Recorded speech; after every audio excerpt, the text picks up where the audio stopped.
자, 시청자 여러분들 안녕하십니까? 슈퍼 송키입니다. 오늘은 제가 이렇게 화이트보드에도 썼듯이 콜센터 상담원을 하면 안 되는 이유에 대해서 여러분들께 한번 알려드리려고 합니다. 너가 누군데 이 콜센터 상담원을 하면 안 된다고 얘기를 하느냐. 저는 이제 콜센터 상담원으로 한 1년 반 정도 일을 했었고 지금은 백수인 상태, 무직인 상태입니다. 예전에 제가 이 콜센터 상담원은 얼마나 벌까라는 주제로 영상을 한번 올린 적이 있었는데 그 영상이 이제 조회수도 조금 잘 나오고 많은 분들이 관심을 가져주셔가지고 콜센터 상담원에 대해서 조금 더 많은 영상을 찍어달라 이런 얘기도 있었고, 그리고 그 영상을 계기로 그 직업을 어떻게 소개하는 그런 컨텐츠를 찍는 유튜브가 있었는데 거기에 이제 콜센터 상담원 대표로 출연한 적이 있을 만큼 잘 안다고 생각을 하고요. 예전에 일하던 회사에서 제가 그 영상을 찍은 것을 알게 되었어요. 센터장님과 면담을 하면서 영민씨 유튜브 하는 건 좋은데 회사를 비하하거나 이런 영상을 좀 안 찍었으면 좋겠다. 아무래도 이제 회사 눈치가 보이니까 자기 주관적으로 얘기를 못 하겠더라고요. 근데 지금은 제가 이제 퇴사를 한 상태이고 누구보다 솔직하게 얘기를 할 수 있는 입장이기 때문에 오늘 한번 얘기를 해보려고 합니다. 첫 번째, 멘탈이 모래가루가 되어 부서진다. 뭐 이거는 콜센터 상담원이 아니더라도 대부분 다 알 수 있는 내용이에요. 콜센터 상담원이 멘탈적으로 정말 힘든 직업이다. 감정 소모가 엄청난 직업이다. 왜냐하면 사람을 상대하는 직업이다 보니까 어쩔 수가 없어요. 사람을 상대하다 보면 당연히 의견 대립이 많아질 거고, 이 고객센터에 전화 오는 것 자체가 일단 뭔가 불만이 있거나 요구사항이 있어서 전화가 오기는 거기 때문에 당연히 의견 대립이 있을 수밖에 없죠. 근데 이게 가끔 전화가 오는 게 아니라 매일같이 100통, 150통 이렇게 전화를 받아야 됩니다. 그래서 사람을 상대하는 것도 어려운데 자기랑 의견이 맞지 않는 사람이랑 상대를 해야 되고, 그것도 잠깐 상대하는 것도 아니고 하루에 그런 불만이 많은 사람들을 150명, 100명 정도 상대를 해야 되기 때문에 멘탈이 모래가루가 되어 부서진다. 심지어 비대면이잖아요. 사람의 얼굴을 보고 얘기를 하면 아무리 의견 대립이 있더라도 뭐라고 해야 될까? 좀 이렇게 수그러드는 경향이 있잖아요, 사람이. 근데 이건 비대면이에요. 어차피 얼굴도 모르는 사람한테 얘기하는 거 그냥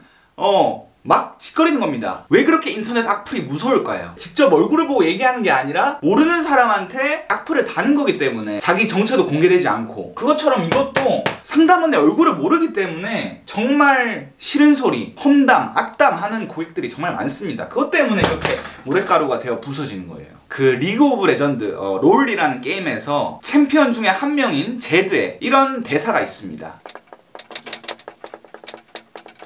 보이지 않는 검이 가장 무서운 리그 오브 레전드 중에서 제드의 명대사입니다. 갑자기 이 얘기를 왜 꺼내느냐? 우리 상담원에게는 보이지 않는 고객이 가장 무서운 법이라고 할 수 있겠습니다. 예전에 비해서 막 욕설을 하는 고객들은 줄어들긴 했어요. 씨발, 족같은 새끼야, 족같은 년아, 뭐 이런 욕설을 하는 고객들은 거의 없는데, 제가 가장 싫어하는 부류는 자기가 분명 틀린 게 맞는데 끝까지 자기가 맞다고 주장하는 부류입니다. 이거 왜 안 돼요? 고객님 이건 이러이러해서 안 되는 게 맞습니다. 죄송합니다. 아니 이거 왜 안 되냐고요? 해주세요. 고객님 죄송하지만 그건 이제 프로모션이 끝난 거기 때문에 어쩔 수가 없습니다. 예전에는 됐단 말이에요. 이런 식으로 끝까지 물고 늘어지면서 자기 주장을 펼치는 그런 고객들, 제가 제일 싫어하는 그런 부류입니다. 그리고 뭐 간접적으로 성희롱하는 고객들도 있고요. 말투 자체가 좀 띠꺼운 고객들이 있어요. 그거 아닌 것 같은데. 목소리도 약간 나긋나긋해요. 고객님 그게 아닌 게 아니라 맞습니다. 아닌 것 같은데.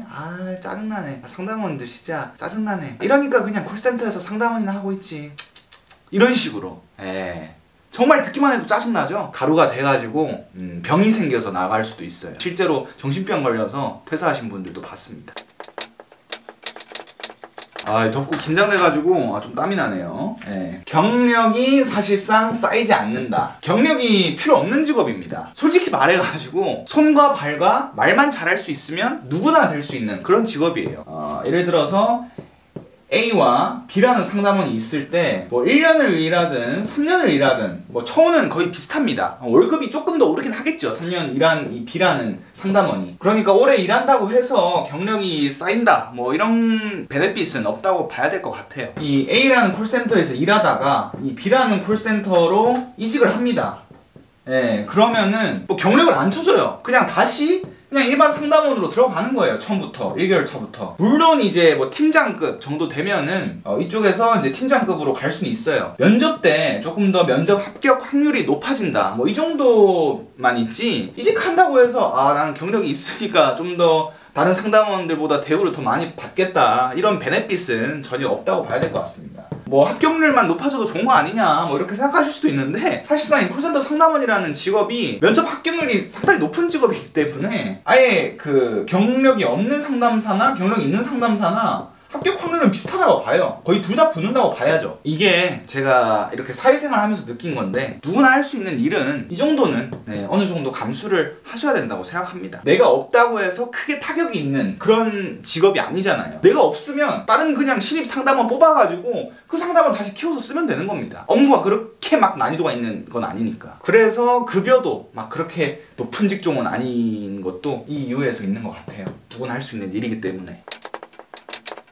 네, 쉴 틈이 없다. 급여도 적고 뭐 스트레스도 많이 받는다고 해도 시원한 에어컨 맞으면서 가만히 앉아가지고 콜 받는 일이 뭐 개꿀 아니냐 그렇게 생각하실 수도 있는데 쉴 틈이 없어요. 특히 이제 대기업 고객들이 많이 들어오는 그런 콜센터에서 일하다 보면 더 쉴 틈이 없어집니다. 이게 왜 그런 거냐면은 이제 상담원들이 콜을 받잖아요. 콜을 받고 나서 콜 끝났다. 2분만 쉬고 다시 받아야지. 이게 아닙니다. 이제 대기가 끝나고 나서 콜을 받고 쉰다. 그러니까 후처리라고 합니다.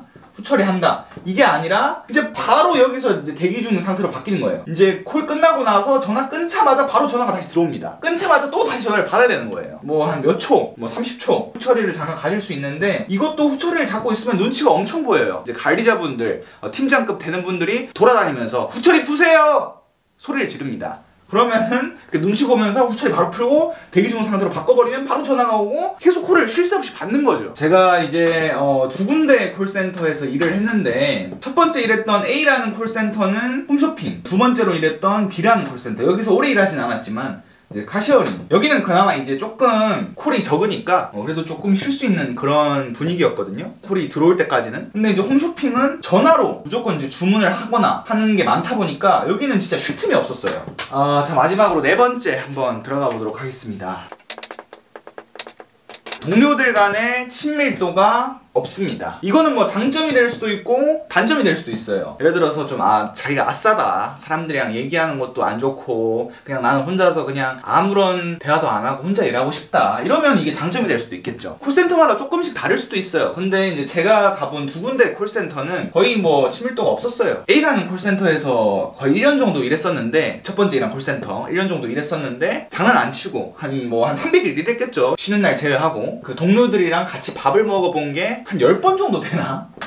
나머지는 다 혼자 먹었어요. 혼밥했어요. 물론 제가 거의 여기에서 막내였기 때문에 저랑 좀 공감대가 좀 안 맞고 나이가 좀 많으신 분들이 많았기 때문에 아무래도 저는 좀 친해지기가 어려운 환경이긴 했어요. 그래서 친밀도가 없었던 것도 있는데, 업무 특성상도 친해지기가 어려운 업무 특성입니다. 동료들이랑 잠깐 뭐 대화를 하고 이런 시간도 전혀 없습니다. 그러니까 뭐 친밀도가 생길 수가 없겠죠. 바로 옆에 있어도 얘기를 안 하는데, 가끔 얘기하는 게 오늘 몇 콜 받았어요?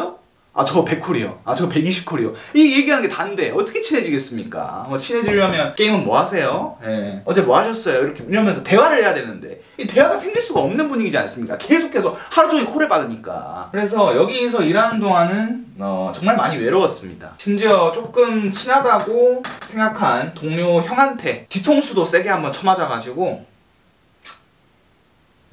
갑자기 씁쓸하네요. 이렇게 오늘은 콜센터 상담원의 단점, 왜 콜센터 상담원을 하면 안 되는가, 콜센터 상담원을 하면 안 되는 이유에 대해서 4가지로 한번 요약을 해봤습니다. 마지막으로 하고 싶은 말은, 이 콜센터 상담원이라는 직업이 누구나 할 수 있지만 아무나 할 수 없다고 생각합니다. 그래서 전국에 계신 모든 콜센터 상담원 분들 힘내셨으면 좋겠고, 인식이 상당히 안 좋은데 정말 필요한 직업이니까 자부심을 가졌으면 좋겠어요. 나는 좀 콜센터 상담원에 대해서 더 잘 알고 싶다, 더 많은 실태를 알고 싶다.